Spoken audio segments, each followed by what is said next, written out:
ইরানে প্রায় এক মাস ধরে চলা যুদ্ধ ক্রমেই তীব্র আকার ধারণ করেছে, যার পেছনে রয়েছে আঞ্চলিক উত্তেজনা ও সামরিক প্রভাব বিস্তারকে কেন্দ্র করে যুক্তরাষ্ট্র ও ইরানের দীর্ঘদিনের বিরোধ।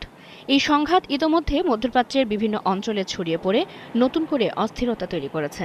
এমন পরিস্থিতিতে যুদ্ধ চালিয়ে যাওয়া নাকি দ্রুত সরে আসা, এই প্রশ্নে যুক্তরাষ্ট্রের ভেতরেই দেখা দিয়েছে বড় ধরনের মতবিরোধ।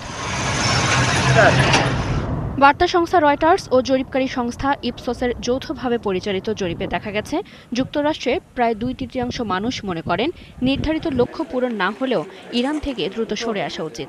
গত শুক্রবার থেকে রবিবার পর্যন্ত পরিচালিত এই জরিপে অংশ নেন ১,০২১ জন। এর মধ্যে ৬৬% উত্তরদাতা যুদ্ধবন্ধের পক্ষে মত দিয়েছেন।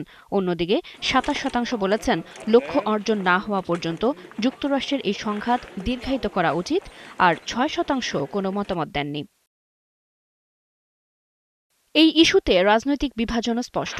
ডোনাল্ড ট্রাম্পের রিপাবলিকান সমর্থকদের মধ্যেও একক অবস্থান নেই।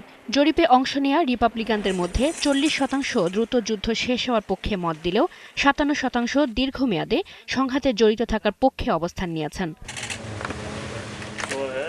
সংঘাতের ফলে বৈশ্বিক অর্থনীতিতে তৈরি হয়েছে চাপও।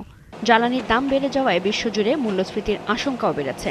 জরিপে অংশ নেওয়া প্রতি ৩ জনের মধ্যে ২ জনই মনে করছেন আগামী ১ বছরে গ্যাসের দাম আরও বাড়তে পারে, যা সাধারণ মানুষের জীবনে বাড়তি চাপ তৈরি করবে।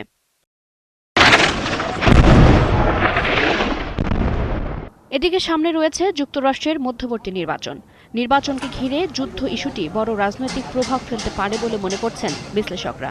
জরিপে অংশ নেওয়া অর্ধেকের বেশি মানুষ জানিয়েছেন ইরান যুদ্ধ তাদের ব্যক্তিগত আর্থিক অবস্থার উপর নেতিবাচক প্রভাব ফেলবে।